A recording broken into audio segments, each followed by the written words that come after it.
അഥവാ ലബീദ് ഇബ്നു അസ്അം എന്ന ജൂതൻ നബി സല്ലല്ലാഹു അലൈഹി വസല്ലമക്ക് സിഹർ ചെയ്തുവെന്നും അതിന്റെ പ്രയാസം നബിക്കുണ്ടായി എന്നും പറയുന്ന ഹദീസ് അത് ഖുർആനിനെതിരാണ്. ഖുർആനിനെതിരായ ഹദീസാണ്. അതുകൊണ്ട് സ്വീകരിക്കാൻ പറ്റുകയില്ല എന്നാണ്, സ്വീകരിക്കാൻ പറ്റൂല എന്നാണ്. അപ്പോ ഇതെന്താ ചെയ്യാ? ഇതാരെങ്കിലും ഒന്ന് തീരുമാനിക്കണല്ലോ. സ്വീകരിക്കാൻ പറ്റുമോ സ്വീകരിക്കാൻ പറ്റൂലേ? ചെറിയ മുണ്ടത്തോടൊന്ന് ചോദിച്ചു, സ്വീകരിക്കാൻ പറ്റുമോ ഉസ്താദേ? ചെറിയ മുണ്ട എന്താ പറയണത്? സ്വീകരിക്കാൻ പറ്റുമെന്നാണോ പറ്റൂല എന്നാണോ? കേട്ടോളൂ. ബുഹാരിലെ ഖുർആൻ നബി സല്ലല്ലാഹു അലൈഹി വസല്ലമക്ക് സിഹർ ബാധിച്ചു എന്ന ഹദീസ് ഖുർആന് വിരുദ്ധമാണെന്ന് പറയുന്നുണ്ട്. ഇതിനെ കുറിച്ച് എന്താണ് ഉസ്താദ്? എനിക്ക് ഉറപ്പിച്ച് പറയാൻ കഴിയില്ല. അപ്പോഴത് ആ സിഹർ നബിക്ക് സിഹർ ബാധിച്ച ഹദീസ് നമുക്ക് തള്ളിക്കളയാൻ കഴിയുമോ? ഹദീസ് തള്ളുക എന്നൊക്കെ പറയുന്നത് അങ്ങനെ ഒരു ഒഴുക്കമട്ടിൽ ചെയ്യാവുന്ന കാര്യമല്ല. കാരണം ഹദീസുകളെ സംബന്ധിച്ച് അതിന്റെ വ്യവസ്ഥകളും ചിട്ടകളും ഒക്കെ ഉണ്ട്. അപ്പോ പൂർവ്വകാല പണ്ഡിതന്മാര് പല മാനദണ്ഡങ്ങളും വെച്ചിട്ടാണ് ഹദീസുകൾ രേഖപ്പെടുത്തിയിട്ടുള്ളത്. അപ്പൊ അതുകൊണ്ട് നമുക്ക് പെട്ടെന്ന് എന്തെങ്കിലും തോന്നുന്നതിന്റെ അടിസ്ഥാനത്തിൽ ഹദീസ് സ്വീകാര്യമല്ല എന്നൊക്കെ പറയാൻ എനിക്ക് പ്രയാസമുണ്ട്. അങ്ങനെ പറയാൻ ധൈര്യമുള്ളവർ പറഞ്ഞു നടന്നോട്ടെ. കണ്ടോ? അപ്പൊ മൂപ്പര് പറയണ എനിക്ക് പ്രയാസം എന്ന് പറയാ, ഞാൻ പറയൂല, പറഞ്ഞടക്കണോ പറഞ്ഞടക്കട്ടെ. ഇതാണ് അലി മുസ്ലിയാർക്ക് ഒരു വിഷമമില്ല. മൂപ്പര് അടിച്ച് തകർക്കാണ്. ഖുർആനെതിരാണ് ഇത്, ഖുർആനെതിരാണ്. മുത്തഫഖുൻ അലൈഹിയായ ഹദീസ് ഖുർആനെതിരോ? പറയൂ CP, മുത്തഫഖുൻ അലൈഹിയായ ഹദീസ് ഖുർആനെതിരോ ആണോ? അപ്പൊ മുത്തഫഖുൻ അലൈഹിയായ ഹദീസിൽ അസ്വീകാര്യമായതുണ്ടോ?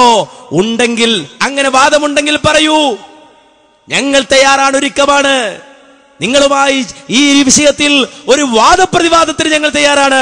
മുത്തഫഖുൻ അലൈഹിയായ ഹദീസ്, അതിൽ ഖുർആനെതിരായ ഹദീസ് ഉണ്ട് എന്നാണ് നിങ്ങളുടെ വാദമെങ്കിൽ, അസ്വീകാര്യമായ ഹദീസുകൾ ഉണ്ട് എന്നാണ് നിങ്ങളുടെ വാദമെങ്കിൽ, ഞങ്ങൾ ഒരുക്കമാണ് നിങ്ങളുമായി ചർച്ചക്ക്. ഇനി അതുകൊണ്ട് അവസാനിച്ചോ മാന്യ സഹോദരങ്ങളെ? അവസാനിക്കുന്നില്ല. അപ്പോ അലി പറയാണ് ഖുർആനെതിരാണ് ഹദീസ്. ചെറിയ മുണ്ടൻ പറയണേ എനിക്ക് പറയാൻ പേടിയാണ്, ഞാൻ അങ്ങനെ തള്ളിക്കളയൂലാതാ. ഇനി റഊഫ് മദനി പറയുന്നതോ ഇതേ കാര്യത്തിൽ, ഇതേ വിഷയത്തിൽ റഊഫ് മദനി പറയുന്നതോ ആ നബിക്ക് സിഹർ ബാധിച്ചെന്ന് പറഞ്ഞ ഹദീസ് ഖുർആന് എതിരാണെന്നാണ് അവർ പറയുന്നത്. ഖുർആനെതിരാണെന്ന് പറഞ്ഞാലുണ്ടാകുന്നൊരു വിഷമം കാര്യം, ഈ ഇമാം ബുഖാരി എന്ന് പറയുന്ന ഈ വലിയ മനുഷ്യനുണ്ടല്ലോ, അയാൾ ഇത് മനസ്സിലാക്കാതെ എഴുതി വെച്ചതാണോ? എങ്കിൽ ഇയാള് പണിക്ക് കൊള്ളൂല. അതല്ല, മനഃപൂർവ്വം അയാൾ എഴുതിയെന്നാണോ? എന്നാ അയാളെ തീരെ വിശ്വസിക്കാൻ കൊള്ളൂല. അയാളെ ഈ ഹദീസ് മാത്രമല്ല ഒരു ഹദീസ് എടുക്കാൻ പറ്റൂല. അതും ഒരു പോയിന്റാണ്. ഒന്ന്, പിന്നെ ഞാൻ പറഞ്ഞില്ല, ഈ കഴിഞ്ഞ നൂറ്റാണ്ടുകൾക്കിടയിൽ കേരളത്തിൽ മാത്രമേ ലോകത്തൊന്നായിട്ട് ബുഖാരിയുടെയും മുസ്ലിമിന്റെ ഹദീസുകളോട് മുസ്ലിം ലോകത്തെ ആ വിഷയത്തിൽ സീറ്റിൽ പേരുള്ള ഒരാളത് പറയേണ്ടത്. ഹദീസിന്റെ ശരിയും ശരികേടും പറയേണ്ടത് ഹദീസിന്റെ നിദാന ശാസ്ത്രവും അതിന്റെ ചരിത്രവും അതിന്റെ കാര്യങ്ങൾ അവഗാഹം നേടിയ ആൾക്കാരാണ്. ആ ആളുകൾ ലോകത്ത് നൂറുകണക്കിന് കഴിഞ്ഞു പോയിട്ടുണ്ട്. കഴിഞ്ഞ കാലങ്ങളിൽ ഒരാൾ പോലും ഈ ഹദീസിന്റെ സത്യസന്ധതയെ ചോദ്യം ചെയ്തിട്ടില്ല. നമ്മുടെ നാട്ടിൽ മുഹദ്ദിസ് എന്ന് വിളിക്കാവുന്ന ഒരു പണ്ഡിതൻ ഇപ്പുണ്ട് എനിക്ക് തോന്നുന്നില്ല. ഒരു മുഹദ്ദിസ് അതിനെപ്പറ്റി പറയുമ്പോ ഹദീസിന്റെ നിദാന ശാസ്ത്രത്തെക്കുറിച്ചുള്ള അവഗാഹ പാണ്ഡിത്യത്തിൽ ഉടലെടുക്കുന്ന ഒരാളെ മുഹദ്ദിസ് വരാം. അങ്ങനത്തെ ഒരാളാണ് ഈ ഹദീസിനെ പറ്റി സംസാരിക്കുന്നത്. അത്ര ആളില്ല, അതിന് അത്ര ഭാഗം തള്ളിക്കളയാവുന്നേ ഉള്ളൂ. പിന്നെ പൊതുവിഷയമാണ് ഇപ്പൊ നമ്മുടെ നാട്ടിൽ പണ്ട് മുസ്ലിം പണ്ഡിതന്മാർ വന്നാല് ചേച്ചിയായിരുന്നാലും അവിടുന്ന് മുമ്പുള്ള വേദമൂലി ആയിരുന്നാലും മുമ്പുള്ളവരായിരുന്നാലും അവരൊക്കെ പന്തമായി നമ്മൾ അംഗീകരിക്കുന്നു അല്ലെങ്കിൽ അവർക്ക് തെറ്റുപറ്റൂല ഒന്നും പറയുന്നില്ല. പക്ഷെ അവരെയൊക്കെ നമുക്ക് പഠിപ്പിച്ചു തരികയും പറഞ്ഞു തരികയും ചെയ്തപ്പോ ഖുർആന് നടക്കാത്തൊരു ഹദീസ് ഇങ്ങനെ ഉണ്ടായിട്ട് അതിവരാരെയും ശ്രദ്ധയിൽപ്പെട്ടില്ല. പിന്നപ്പോഴാണ് ശ്രദ്ധയിൽപ്പെട്ടെന്നൊക്കെ പറഞ്ഞാൽ കുറച്ച് വലിയ അത്ഭുതമുള്ള കാര്യമാണ്. കണ്ടോ? അപ്പൊ റഊഫ് മദനി പറയുന്നത് ജമിയത്തുൽ ഉലമയുടെ കോളേജിൽ പഠിച്ച ആളാണ് ഞാൻ. എന്നെ ഈ വിഷയം പഠിപ്പിച്ചെന്നത് ജമിയത്തുൽ ഉലമയുടെ നേതാക്കൾ തന്നെയാണ്. പക്ഷെ അവരാരും പറഞ്ഞില്ല ഇങ്ങനെ ഖുർആനെതിരായ ഹദീസ് ബുഖാരിയിലുണ്ട് എന്ന്. ഈ ഹദീസ് ഖുർആനെതിരാണെന്ന് അവരാരും പറഞ്ഞില്ല. പക്ഷെ ഇപ്പോഴോ ഇപ്പൊ മുഹദ്ദീസായിട്ട് ആള് കേരളത്തിൽ ഇല്ലാതാ. എന്തിനാ ആരെ ഉദ്ദേശിച്ചാ പറഞ്ഞു നമുക്ക് അറിഞ്ഞൂടാ. ഇപ്പൊ കേരളത്തിൽ മുഹദ്ദീസ് എന്ന് പറയാൻ പറ്റുന്ന ഒരാളില്ല. എന്നിട്ട് ഇദ്ദേഹം പറയാണ് ഖുർആനെതിരായ ഹദീസ് ഉണ്ട് എന്ന്. എന്താ നിലപാട് പറയണം? മാത്രമല്ല, കേട്ടോളൂ, വീണ്ടും അദ്ദേഹം തന്നെ പറയുന്നു. കേൾക്കുന്നൊരു വിഷയം എന്താ അറിയാം? ബുഖാരിയിൽ ഖുർആന് നിരക്കാത്ത ഹദീസുകളുണ്ട്. സുബ്ഹാന റബ്ബിൽ അഅ്ലാ. ബുഖാരിയിൽ ബുദ്ധിക്ക് നിരക്കാത്ത ഹദീസുകളുണ്ട്. സാവധാനം ഇരുന്ന് ആലോചിച്ച് നോക്കൂ.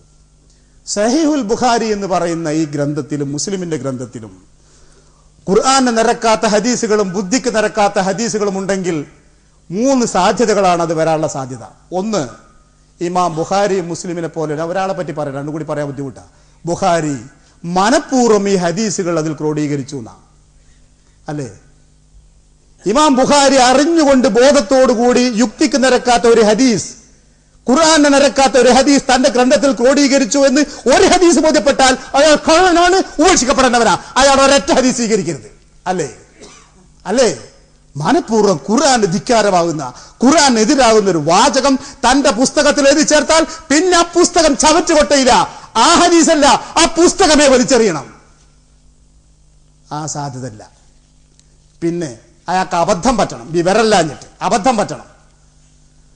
ഇമാം ബുഖാരിയെ പറ്റി വിശദീകരിക്കാൻ എനിക്ക് സമയം മതിയാവില്ല.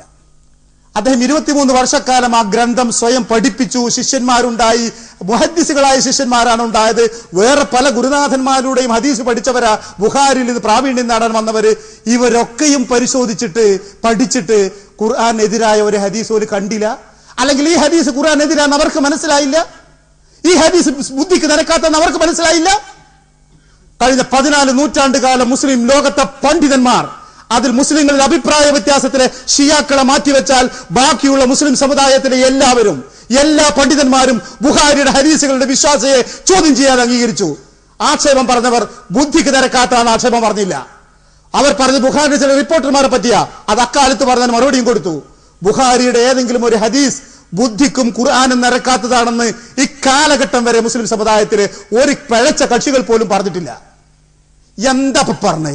കഴിഞ്ഞ 14 നൂറ്റാണ്ട് കാലം മുസ്ലിം ലോകത്തെ ദീനിയിലേക്കും ന്യായത്തിലേക്കും ശരിയായ നന്മയുടെ മാർഗത്തിലേക്ക് നയിച്ച ഇബ്നു തൈമിയ്യ റഹ്മത്തുള്ളാഹിയെ പോലെ, മുഹമ്മദ് അബ്ദുൽ വഹാബ് റഹ്മത്തുള്ളാഹിയെ പോലെയുള്ള പ്രഗത്ഭമതികളായ പരിഷ്കർത്താക്കൾ, തിന്മകൾക്കെതിരെ അടരാടിയവർ കടന്നു വന്നിട്ട് പ്രാവീണ്യം നേടിയ പണ്ഡിതന്മാരുണ്ടായിട്ട് അവർക്കാർക്കും മനസ്സിലായില്ലേ ബുഖാരിയില് ഖുർആന് നിരക്കാത്ത ഹദീസ് ഉണ്ടെന്ന്, ബുദ്ധിക്ക് നിരക്കാത്ത ഉണ്ടെന്ന്? അവർ ആരും കാണാതെ പോയോ? അവരൊക്കെ സർവാത്മന അംഗീകരിച്ചെങ്കിൽ അത് മതി ഉറപ്പിന് പടച്ചവന്റെ മുമ്പിൽ. എന്താ ഉറപ്പെന്നറിയോ? അവർ പരിശോധിച്ച് പഠിച്ച ഗ്രന്ഥമാ. ഇതൊരു അലമാരിയിലിരിക്കുന്ന മ്യൂസിയത്തിലെ ഗ്രന്ഥമല്ല, ഇന്നും എന്നും പഠിപ്പിക്കപ്പെടുന്ന ഗ്രന്ഥ.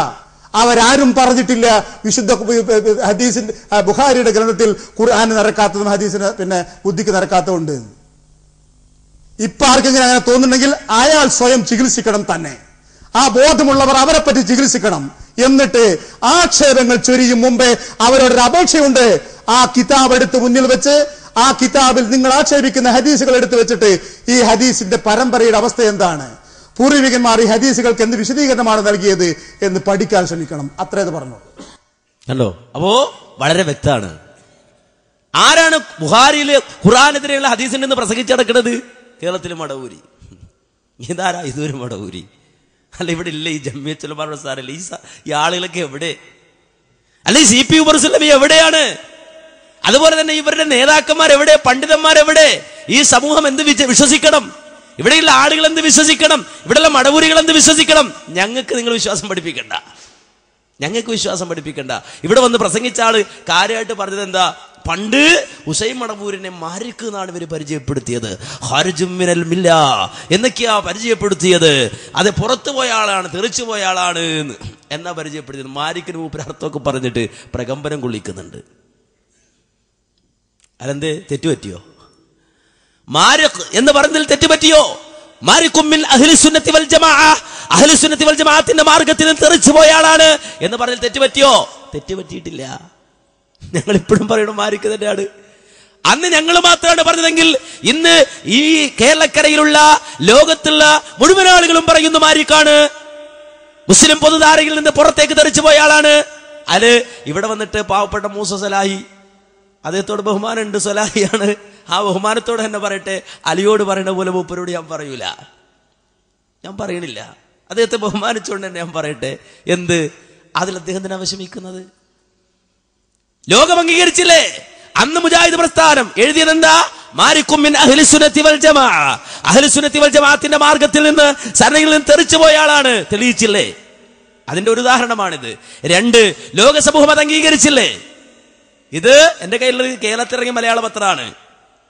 ഒരു ഘട്ടത്തിൽ വീക്ക്ലീസ് രേഖകൾ പുറത്തു വന്ന ഘട്ടം ഉണ്ടായിട്ടുണ്ട്. വീക്ക്ലീസ് രേഖകൾ അല്ലേ? അമേരിക്കൻ രേഖകൾ പുറത്തു വന്നപ്പോ അതിലെ വീക്ക്ലീസ് രേഖയിൽ എന്താ വന്നത്? കാന്തപുരം യാഥാസ്ഥികൻ, മടവൂരിന് വിശാലമായ കാഴ്ചപ്പാട്, വീക്ക്ലീസ് രേഖ. എന്നിട്ട് എന്താ അതിലൊന്ന് വാർത്ത കേട്ടോളൂ. എന്താ വാർത്ത? പുകഴ്ത്തുക മാത്രമല്ല, രേഖയിൽ US ഉദ്ധരിക്കുന്ന ഏക മുസ്ലിം മതസംഘടനാ നേതാവും ഹുസൈൻ മടവൂരാണ്. ജോർജ് ബുഷാ പറയണത്. നിങ്ങൾ മനസ്സിലാക്കണം. ഇനിയിപ്പോ മറ്റേ ആള് പറഞ്ഞ പോലെ, അവിടെ പേരോട് പിള്ളേർ പറഞ്ഞ പോലെ കാന്തപുരത്തോട് ജോർജ് W ബുഷിനോടൊപ്പം കൂട്ടിപ്പറയാൻ ഒരാളുണ്ടെങ്കിൽ അത് കാന്തപുരം മാത്രമാണ് എന്ന് പ്രസംഗിച്ചതുപോലെ പ്രസംഗിക്കുക നമുക്ക് അറിഞ്ഞൂടാ. അവിടെ പേരോട് ഉസ്താദ് പണ്ട് പ്രസംഗിച്ചല്ലേ. കോഫി അന്നാനോടും ജോർജ് ബുഷിനോടും കൂട്ടിപ്പറയാൻ കേരളത്തിലൊരു പണ്ഡിതരേ ഉള്ളൂ, അത് കാന്തപുരമാണ്. കാരണം ഈ സാധുവിന് ജോർജ് ബുഷാൻ അത് മനസ്സിലായില്ല. നിങ്ങൾ മനസ്സിലാക്കണം, അറിയണം. ഇത് ഞങ്ങൾ പറഞ്ഞതാണോ? ഈ മുസ്ലിം സമുദായത്തെ ഒറ്റുകൊടുത്തവരാരാ? മുസ്ലിം ഉമ്മത്തിന്റെ പുതുധാരയിൽ നിന്ന് പുറത്തേക്ക് തെറിച്ചു പോയതാരാ? ആരാ പറയണം നിങ്ങള്? ഇനി മാത്രല്ല, അതുകൊണ്ട് അവസാനിച്ചില്ല. കേരളത്തിൽ AP വിഭാഗം പോലും തീവ്രമായ ആശയങ്ങളെ പ്രോത്സാഹിപ്പിക്കുന്നില്ലെന്ന് മടവൂര് പറയുന്നു. നേരത്തെ ഇവർ ചില മതസംബന്ധമായ കൊലപാതകങ്ങൾ നടത്തിയിരുന്നെങ്കിലും കേരളീയ സമൂഹം എതിർത്തതോടെ അതിൽ നിന്ന് പിൻവാങ്ങി. NDF-ന് വലിയ തോതിലുള്ള ഭീകരപ്രവർത്തനങ്ങൾ നടത്താൻ കഴിവില്ലെന്നും കുഴപ്പമുണ്ടാക്കാൻ ചെറിയ വിഭാഗം തീരുമാനിച്ചാൽ മതിയല്ലോ എന്നും മടവൂർ പറഞ്ഞതായി രേഖ പറയുന്നു. കേരളത്തിൽ US വിരുദ്ധ വികാരം ശക്തമായതിനാൽ US-നെ പരസ്യമായി ഏതെങ്കിലും മുസ്ലിം നേതാവ് അനുകൂലിച്ചാൽ അയാൾ പിന്നെ തലസ്ഥാനത്ത് കാണില്ലെന്ന് മടവൂർ പറഞ്ഞതായും രേഖയിലുണ്ട്. കാരെന്താ? മടവൂരിന്റെ അനുഭവമാണ്. അമേരിക്ക അനുകൂലിച്ചുകൊണ്ട് കേരളത്തിലെ മുസ്ലിം നേതാവ് പറഞ്ഞാൽ അയാൾ തലസ്ഥാനത്ത് തുടരൂല, അതാണ് കേരളത്തിലെ അനുഭവമെന്ന് മടവൂര് പറഞ്ഞതായും രേഖയിലുണ്ടെന്ന് പറഞ്ഞാൽ അത് മടവൂരിന്റെ അനുഭവമാണ്. കാരണം ഈ കോഴിക്കോട് ടൗണിൽ മാർഗോപദ്രാനെ കൊണ്ടുവന്നിട്ട് ഈ നാട്ടിലുള്ള മുസ്ലിം സഹോദരികള് അവർ ധരിക്കുന്ന പർദ്ദയെ ആക്ഷേപിക്കാനുള്ള സഹായം ചെയ്തു കൊടുത്തത് ഹാഫിസ് മുഹമ്മദ് എന്ന മടവൂരിയാണ്. ഇവിടുത്തെ മടവൂര് ഖത്തീബുമാർക്ക് ക്ലാസ് എടുത്തു കൊടുക്കുന്ന നടനായ ഹാഫിസ് മുഹമ്മദ്, ആ ഹാഫിസ് മുഹമ്മദിനോടൊപ്പം ഇരുന്നിട്ടാണ് മാർഗോപദ്രാൻ പറഞ്ഞത് എന്ത്? സ്ത്രീകള് ഇവിടുത്തെ വസ്ത്രധാരണമൊന്നും ശരിയല്ല, വസ്ത്രമൊക്കെ കുറച്ച് കൂടുതലാണ്, ദൂർത്താണ്. അതുകൊണ്ട് വസ്ത്രം കുറയ്ക്കണമെന്ന് മാർഗോപദ്രാനെ കൊണ്ട് പ്രസംഗിപ്പിച്ചു അല്ലേ? അതുകൊണ്ട് അവസാനിച്ചോ ഇല്ല. പരിശുദ്ധമായ റമദാൻ മാസത്തിൽ തൃശ്ശൂർ വെച്ചിട്ട് ഒബാമ ഇഫ്താർ. എന്തേ? നാട്ടിന് വേറെ ആരും ഇഫ്താർ ഇല്ലാഞ്ഞിട്ട് കണ്ടോ? ഒബാമ ഇഫ്താർ.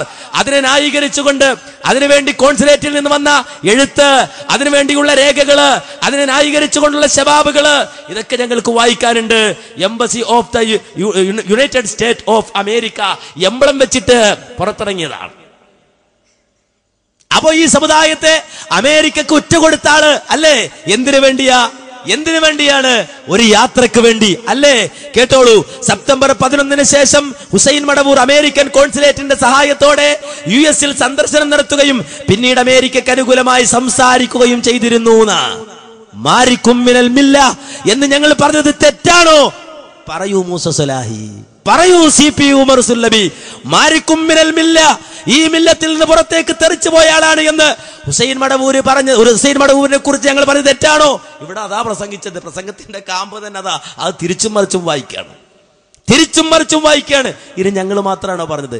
നിങ്ങൾ വന്നാൽ നിങ്ങളുടെ കയ്യിൽ ഞങ്ങൾ തരാം. അഖിലേന്ത്യാ മുന്നണി ഉണ്ടാക്കിയാണ്.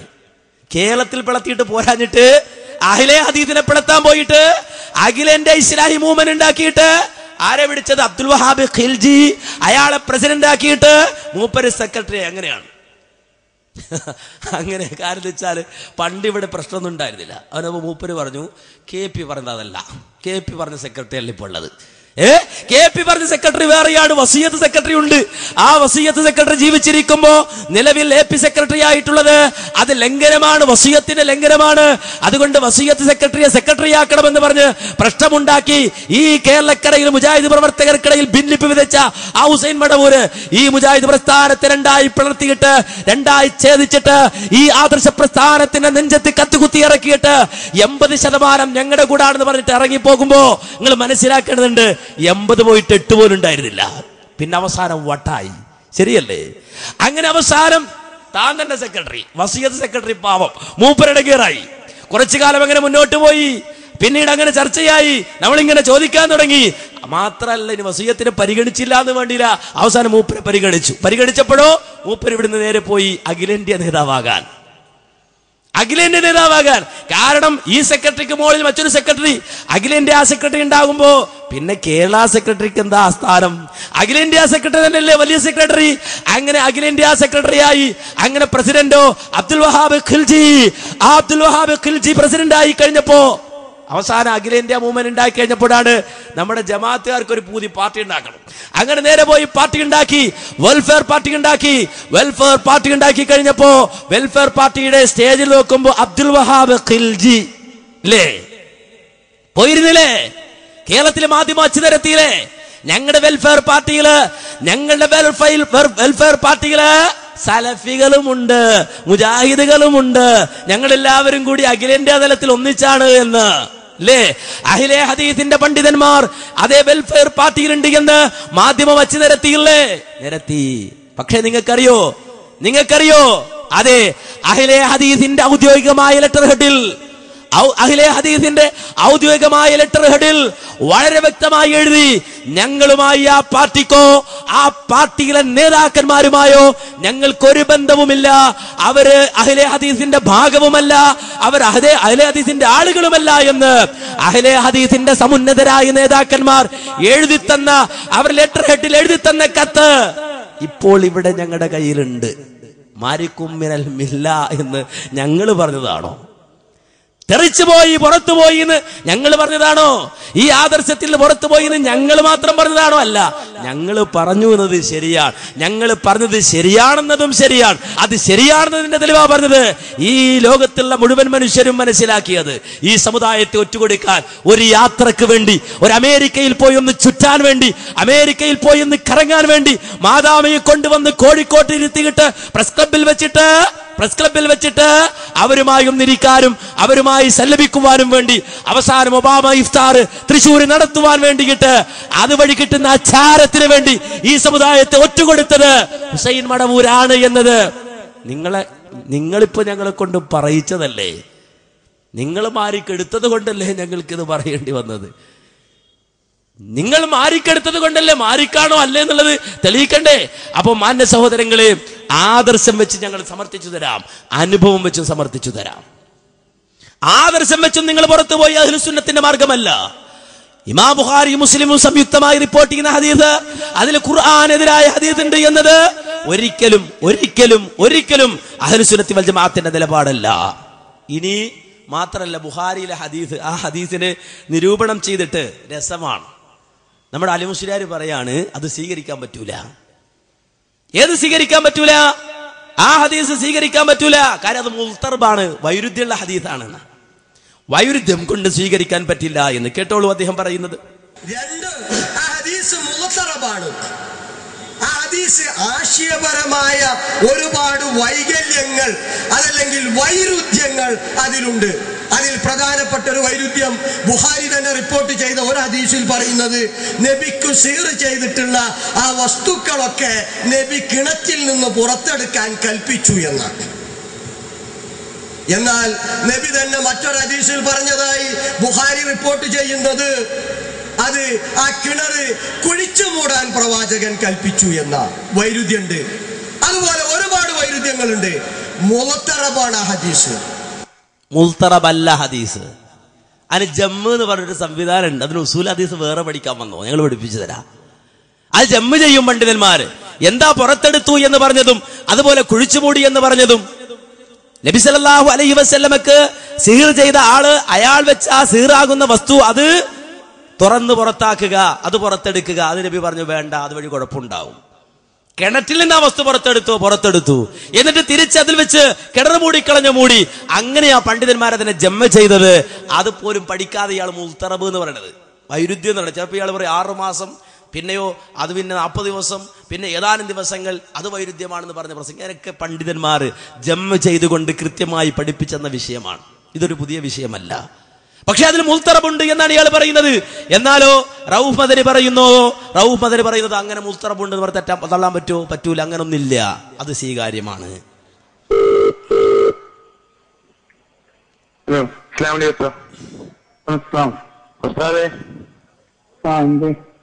നബി സല്ലല്ലാഹു അലൈഹി വസല്ലമയ്ക്ക് സിഹർ ബാധിച്ചു എന്ന് പറയുന്ന ബുഹാരിയിലെ ഹദീസില്ലേ? അതെ. അത് ഇന്ന് പല ആളുകളും തള്ളിക്കളയണം ഉസ്താദ്. ഇതിനെ കുറിച്ച് എന്താണ് ഉസ്താദ് പറയാനുള്ളത്? അത് തള്ളാൻ ഒരാൾക്ക് പ്രത്യേകിച്ച് ന്യായമുണ്ടല്ലോ. ഓർക്കെന്തോ ഞാൻ അടുത്ത് തള്ളാൻ. അങ്ങനെ തള്ളാൻ പറ്റിയ ഹദീസാണോ ഉസ്താദ് അത്? ബുഖാരിയുടെ ഹദീസുകളൊക്കെ സഹിയല്ല, നമ്മൾ തള്ളുന്നു. തള്ളാൻ പറ്റൂലേ? ഇല്ല. അപ്പൊ പിന്നെ നബി സല്ലല്ലാഹു അലൈഹി വസല്ലം സിഹർ ബാധിച്ചു എന്ന് പറയുന്ന ഹദീസിനെ തള്ളിയിട്ടുണ്ട് ഉസ്താദ് നമ്മളെ തിരുവനന്തപുരത്ത്, കേരളത്തില്. അതെ, എനിക്കറിയാം അങ്ങനൊരു ഒഴിവുണ്ട് ഇപ്പൊക്കെ എനിക്കറിയാം. പക്ഷെ നമ്മളിപ്പോ എന്താ ചെയ്യാ? ഇവര് നമ്മളെക്കാളും പ്രഗത്ഭരായവരും ഹദീസിന്റെ മാനദണ്ഡം പഠിച്ചവരുമായ ആൾക്കാരാണ്. ഇപ്പൊ ഹദീസ് പിന്നെ സഹീൽ ബുഖാരിയിൽ എഴുതി വെച്ച ബുഖാരി എന്ന് പറഞ്ഞാൽ ആ നിലക്ക് കഴിവുള്ള ആളുകളാണ്. അത് കഴിഞ്ഞ ഇത്രയും നൂറ്റാണ്ടിനിടയിൽ മുസ്ലിം ലോകത്ത് വന്ന നമ്മളൊക്കെ ബഹുമാനത്തോടു കൂടി പറയുന്ന മുത്തദ്ദികളായ പണ്ഡിതന്മാരാരും ആ ഹദീസിനൊന്നും ചോദ്യം ചെയ്യാൻ പോയില്ല. ബുഖാരിയുടെ ഹദീസുകളിൽ ആക്ഷേപം പറയപ്പെട്ടിട്ടുണ്ട്, ബൈഹഖിയൊക്കെ ആക്ഷേപമുണ്ട്. അദ്ദേഹം ഈ ഹദീസിനെ പറ്റൊന്നും പറഞ്ഞില്ല. ഇന്നിപ്പോ കേരളത്തിലെ നമ്മളെ സലഫി നേതൃത്വം നൽകിയ പണ്ഡിതന്മാരും നിസ്സാരന്മാരൊന്നുമല്ല. അവരും ഈ ഹദീസൊക്കെ പഠിപ്പിച്ചു. ഞാനൊക്കെ ജമിഅത്തുൽ കോളേജിലാണ് പഠിച്ചത്. അവരൊക്കെയാണ് ഈ ഹദീസ് ഞങ്ങൾക്ക് പഠിപ്പിച്ചു തന്നത്. അപ്പൊ അത് ഖുർആന്റെ നിരക്കാത്തതോ ബുദ്ധിക്ക് നിരക്കാത്ത ഒരു കാര്യമാണെങ്കിൽ ഓരെന്റെ ന്യായം പറഞ്ഞിട്ടുണ്ട്. എന്താണ് എന്റെ അത് സ്വീകരിക്കാനുള്ള കാരണം എന്താന്നുള്ളത് തള്ളുന്നതിന് യാതൊരു ന്യായം കാണില്ല. ഇപ്പൊ തള്ളിനിപ്പോ നമ്മളെന്താ ചെയ്യാ? കണ്ടോ, എന്താണ് തള്ളാൻ ഒരു ന്യായമില്ല. എന്നെ ജമിഅത്തുൽ ഉലമയുടെ പണ്ഡിതന്മാർ പഠിപ്പിച്ചാണ്. സെയ്ദ് മൗലവിയുടെ പേരെടുക്ക് അദ്ദേഹം പറയുന്നുണ്ട്. പക്ഷെ ഇപ്പൊ സെയ്ദ് മൗലവിയൊക്കെ ആരും വിശ്വാസമില്ലാത്ത ആളാന്ന് പറഞ്ഞിട്ട് പ്രസംഗിക്കണത് അല്ലേ? ആ റൌഫ് ബദരി പറയാണ് എന്നെ ജമിഅത്തുൽ ഉലമയുടെ പണ്ഡിതന്മാര് സെയ്ദ് മൗലവി ഇപ്പോൾ ആൾക്കാർ പഠിപ്പിച്ചെന്ന്. അവരാരും പറഞ്ഞില്ല ഇതിൽ മുൽത്തറബുണ്ട്, വൈരുദ്ധ്യമുണ്ട്, ഖുർആൻ എതിരാണെന്നും പഠിപ്പിച്ചില്ല. സലഫികളാണ് ഞങ്ങൾക്ക് പഠിപ്പിച്ചെന്നത്. ആ തള്ളാൻ പറ്റൂല എന്ന്. ഇനി മാത്രല്ല, ഇയാൾ പിന്നെ ഈ ന്യായം പറയാണ്. ഇയാൾ കുറച്ച് ന്യായം പറയട്ടെ. ബുഖാരിയിലെ ഈ ഹദീസിനെ തള്ളാൻ, മുത്തഫഖുൻ അലൈഹിയായ ഈ ഹദീസിനെ തള്ളാൻ ഇയാൾ പറയുന്ന ന്യായം, അതിന്റെ അപകടം നിങ്ങൾ മനസ്സിലാക്കണം എന്ന് മാത്രമല്ല വിശദീകരിക്കണം. ഇദ്ദേഹം പറയാണ് ആ ഹദീസ് വന്നിട്ടുള്ളത് ഹിശാമിൽ നിന്നാണ്. അദ്ദേഹം മുദല്ലിസാണ്, ഈ ഹദീസ് മുദല്ലസാണ് എന്നാണ് അദ്ദേഹം പറയുന്നത്. കേട്ടോളൂ. മൂന്നാമത്തെ പോരായ്മ മുദല്ലസാണ് ആ ഹദീസ്. അത് റിപ്പോർട്ട് ചെയ്തിട്ടുള്ളത് ഹിശാം ഇബ്നു ഉർവയിൽ നിന്ന് മാത്രമാണ്. അയാൾ മാത്രമാണ് അത് റിപ്പോർട്ട് ചെയ്തിട്ടുള്ളത്. ഈ ഹിശാമിനെ കുറിച്ച് പറഞ്ഞത് സ്വന്തം പിതാവിൽ നിന്ന് കേൾക്കാത്ത കാര്യങ്ങൾ താൻ പിതാവിൽ നിന്ന് കേട്ടിട്ടുണ്ട് എന്ന് പറയുന്ന വ്യക്തിയാണ് ഹിശാം. അതിനാണ് മുദല്ലസായ ഹദീസ് സ്വീകരിക്കേണ്ടതില്ല. കണ്ടോ, മുദല്ലസാണ് ഈ ഹദീസ് റിപ്പോർട്ട് ചെയ്തത് എന്നാണ്. കാര്യം എന്താ? ഹിശാമാണ് റിപ്പോർട്ട് ചെയ്തത്. ഹിശാം വാപ്പയിൽ എന്ന് പറഞ്ഞാൽ അത് സ്വീകരിക്കാൻ പറ്റൂല. ഇത് സലഫികളുടെ നിലപാടാണോ? അല്ല. ഈ ഹദീസ് കണ്ടത് ഇന്ന് അലി മുസ്ലിയാരല്ല, നേരെ മറിച്ച് ലോകത്ത് കഴിഞ്ഞു പോയ മുസ്ലിമീങ്ങൾ, മുഅ്മിനീങ്ങൾ, വിശ്വാസികൾ, ഹദീസ് പഠിച്ച ഹദീസ് വിശാരദന്മാരായ ആളുകൾ കണ്ടതാണ്, പഠിച്ചതാണ്. അവര് പറഞ്ഞത് എന്താ? എന്നിട്ട് സാബിത്തുൻ ഇൻദ അഹ്ലിൽ ഇൽമി ബിൽ ഹദീസ്, ഈ ഹദീസ് വിവരമുള്ളവരുടെ അടുക്കൽ സ്ഥിരപ്പെട്ട ഹദീസാണ്. വിവരമില്ലാത്തവർക്ക് അത് ബാധകമല്ല. അഹ്ലുൽ ഇൽമിന്റെ അടുക്കൽ സ്ഥിരപ്പെട്ട ഹദീസാണ്. ലാ യഖ്തലിഫൂന ഫീ സിഹ്ഹതി, അതിന്റെ സിഹത്തിൽ യാതൊരുവിധ അഭിപ്രായ വ്യത്യാസവുമില്ല. വഖദ് ഇത്തഫഖ അസ്ഹാബു സഹീഹൈൻ, അതേ ബുഖാരിയും മുസ്ലിമും ഈ ഹദീസിൽ ഏകോപിച്ചിട്ടുണ്ട്. അലാ തസ്ഹീഹിഹി, അതിന്റെ സിഹത്തിൽ അവർ ഏകോപിച്ചിട്ടുണ്ട്. വലം യതകല്ലം ഫീഹി അഹദുൻ മിൻ അഹ്ലിൽ ഹദീസ് ബികലിമത്തിൻ വാഹിദ്, ഹദീസ് അറിയുന്ന ഒരാള് പോലും ഈ ഹദീസിനെതിരെ ഒരു വർത്തമാനം പറഞ്ഞിട്ടില്ല. വൽ ഖിസ്സത്തു മശ്ഹൂറത്തുൻ ഇൻദ അഹ്ലി തഫ്സീർ വസ്സുനൻ വൽ ഹദീസ് വത്താരീഖ് വൽ ഫുഖഹാ വഹഉലാഇ അഅലമു ബിഅഹ്വാലി റസൂലില്ലാഹി വഅയ്യാമിഹി മിനൽ മുതകല്ലിമീൻ. ഈ സംഭവം അഥവാ ബുഖാരി ഉദ്ധരിച്ച, മുസ്ലിം ഉദ്ധരിച്ച ഈ സംഭവം തഫ്സീറുകളിൽ സ്ഥിരപ്പെട്ടിട്ടുണ്ട്. തഫ്സീറുകളിൽ അറിയപ്പെട്ടതാണ്, സുനനുകളിൽ അറിയപ്പെട്ടതാണ്, ഹദീസുകളിൽ അറിയപ്പെട്ടതാണ്, താരീഖിൽ അറിയപ്പെട്ടതാണ്, ഫുഖഹാക്കൾക്കിടയിൽ അറിയപ്പെട്ടതാണ്. ഈ പറയപ്പെട്ട ആളുകളോ അവരാണ് അല്ലാഹുവിന്റെ റസൂലിനെ സംബന്ധിച്ച് ഈ പറയപ്പെട്ട വിവരമില്ലാത്ത മുത്തക്കല്ലിമീങ്ങളെക്കാൾ കൂടുതൽ അറിയുക എന്നാണ് സലഫി പണ്ഡിതന്മാർ ഇതിനെ സംബന്ധിച്ച് പറഞ്ഞത്, ഈ ഹദീസിനെ സംബന്ധിച്ച് പറഞ്ഞത്. എന്നാൽ ഇദ്ദേഹം പറഞ്ഞ, അല്ലെങ്കിൽ ഇദ്ദേഹത്തിന്റെ വാദത്തിന്റെ ആ ഒരു തത്വം വെച്ചുകൊണ്ട് ഈ ഹിശാം തന്റെ ഉപ്പയിൽ നിന്നാണ് ഈ ഹദീസ് ഉദ്ധരിക്കുന്നത്. ഹിശാമൻ നബിഹി എന്ന് പറഞ്ഞാൽ അത് സ്വീകാര്യമല്ല. കാരണം ഹിശാം മുദല്ലിസാണ്. മുദല്ലിസ് അഥവാ തന്റെ വാപ്പയിൽ നിന്ന് കേൾക്കാത്ത കാര്യം കേൾക്കുന്നു എന്ന് പറയുന്ന മുദല്ലിസാണ് ഇയാള്. അതുകൊണ്ട് ഹിശാമൻ നബീഹി എന്ന് പറഞ്ഞാൽ സ്വീകാര്യമല്ല എന്ന് പറഞ്ഞിട്ട് ഈ ഹദീസിനെ തള്ളിയ, ഈ ഹദീസ് മാറ്റിവെക്കണമെന്ന് പറഞ്ഞ മടവൂരികളോട് ഞങ്ങൾ ചോദിക്കുകയാണ്, എങ്കിൽ ബുഖാരിയിലെ എത്ര ഹദീസ് നിങ്ങൾ തള്ളും? എത്ര ഹദീസ് തള്ളും? കാരണം ഈ ഒരു റിപ്പോർട്ട് ഹിശാമൻ നബീഹി എന്ന് പറഞ്ഞിട്ട് ബുഖാരിയിൽ ഒരു ഹദീസല്ല ഉള്ളത്. ബുഖാരിയിൽ ഒരു ഹദീസല്ല ഉള്ളത്, നേരെ മറിച്ച് 141 ഹദീസുകളുണ്ട്. ഹിശാമൻ നബീഹി എന്ന് പറഞ്ഞുകൊണ്ട് ഹിശാം തന്റെ ഉപ്പയിൽ നിന്ന് റിപ്പോർട്ട് ചെയ്യുന്ന 141 ഹദീസുണ്ട്. ആ ഹദീസുകൾ മുദല്ലിസിന്റെ റിപ്പോർട്ടാണ്. അതുകൊണ്ട് ആ ഹദീസുകൾ മുദല്ലസാണ് എന്ന് നിങ്ങൾ പറയോ? ആ ഹദീസുകൾ മുദല്ലസാണ്, കാരണം ഹിശാം ഉണ്ട്. അങ്ങനെ എത്ര ഹദീസ് തള്ളണം? ബുഖാരിയിലെ 20-ാമത്തെ ഹദീസ്, 130-ാമത്തെ ഹദീസ്, 212-ാമത്തെ ഹദീസ്, 262-ാമത്തെ ഹദീസ്, 317-ാമത്തെ ഹദീസ്, 320-ാമത്തെ ഹദീസ്, 356-ാമത്തെ ഹദീസ്, 463-ാമത്തെ ഹദീസ്, 554-ാമത്തെ ഹദീസ്, 925-ാമത്തെ ഹദീസ്, 952-ാമത്തെ ഹദീസ്, 1236-ാമത്തെ ഹദീസ്, 1341-ാമത്തെ ഹദീസ്, അങ്ങനെ അങ്ങോട്ട് എണ്ണി 141 ഹദീസുകൾ ഹിശാം അൻ-നബീഹി എന്ന് പറഞ്ഞ് റിപ്പോർട്ട് ചെയ്തിട്ടുണ്ട്. അപ്പൊ 141 ഹദീസ് ബുഖാരിയിൽ സ്വീകരിക്കാൻ പറ്റൂല. നിങ്ങളുടെ വാദമാണിത്, പറയണം, നിങ്ങൾ മറുപടി വിശദീകരിക്കണം. മാത്രമല്ല മുസ്ലിം 90 ഹദീസ് ഉദ്ധരിച്ചിട്ടുണ്ട് ഹിശാം അൻ-നബീഹി എന്ന് പറഞ്ഞിട്ട്. അത് സ്വീകരിക്കാൻ പറ്റൂല എന്നാണ് ഇയാൾ പറയുന്നത്. സ്വീകരിക്കാൻ പറ്റൂല. പിന്നെയോ മറ്റൊന്ന് പറയുന്നത്, ആ ഹിശാം തന്നെ എന്തെടുക്കുന്നു? ആരിൽ നിന്ന് ഉദ്ധരിക്കുന്നു? ഉർവയിൽ നിന്ന്, അഥവാ തന്റെ ഉപ്പയായ ഉർവയിൽ നിന്ന് ഉദ്ധരിക്കുന്നുണ്ട്. ഉർവയിൽ നിന്ന് ഉദ്ധരിക്കുന്നുണ്ട്. ഹിശാം ഇബ്നു ഉർവ അൻ അബീഹി എന്ന് പറഞ്ഞ് ഉദ്ധരിക്കുന്നുണ്ട്. അത് സ്വീകരിക്കാൻ പറ്റൂല എന്നാണ് ഇവർ പറയുന്നത്. നിങ്ങൾ മനസ്സിലാക്കണം.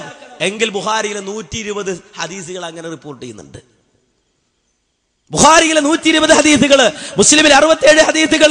അഥവാ ബുഖാരിയിലെ 2-ാമത്തെ ഹദീസ്, നബിക്ക് ആദ്യം വഹി ഇറങ്ങി എന്ന് പറയുന്ന ഹദീസ് അറിയോ? ആദ്യമായി നബിക്ക് വഹി ഇറങ്ങിയിരുന്നത് സൽസലത്തുൽ ജറസ് എന്ന് പറയുന്ന ഹദീസ്, അതുപോലെയാണെന്ന് പറയുന്ന ഹദീസ് ഹിശാം ഇബ്നു ഉർവ അൻ അബീഹി എന്ന ആ പരമ്പര വഴി വന്ന ഹദീസാണ്. ആ 2-ാമത്തെ ഹദീസ്, 100-ാമത്തെ ഹദീസ്, 147-ാമത്തെ ഹദീസ്, 222-ാമത്തെ ഹദീസ്, 228-ാമത്തെ ഹദീസ്, 248-ാമത്തെ ഹദീസ്, 272-ാമത്തെ ഹദീസ്, 282-ാമത്തെ ഹദീസ്, 295-ാമത്തെ ഹദീസ്, 306-ാമത്തെ ഹദീസ്, 336-ാമത്തെ ഹദീസ്, 354-ാമത്തെ ഹദീസ്, അങ്ങനെ ഏതാണ്ട് 120ഓളം ഹദീസുകൾ ഈ വഴിക്ക് വരുന്നുണ്ട്, ബുഖാരി ഉദ്ധരിക്കുന്നുണ്ട്. അത് സ്വീകാര്യമല്ല എന്നാണ് ഇവർ പറയുന്നത്. അപ്പൊ ഇവരുടെ വാദം വഴി ബുഖാരിയിലെ ഈ ഹദീസുകൾ മുഴുവനും തള്ളണം എന്നായി. എത്ര അപകടകരമായ വാദത്തിലാണ് ഇവർ പോയത്, നിങ്ങൾ മനസ്സിലാക്കണം. അപ്പൊ മുദല്ലിസാണ് ഇയാള്, അത് സ്വീകാര്യമല്ല, ഇത് ഒരിക്കലും സ്വീകരിക്കാൻ പറ്റുകയില്ല എന്നാണ് നിങ്ങൾ മനസ്സിലാക്കണം. എന്നാൽ അങ്ങനെയല്ല കാര്യം.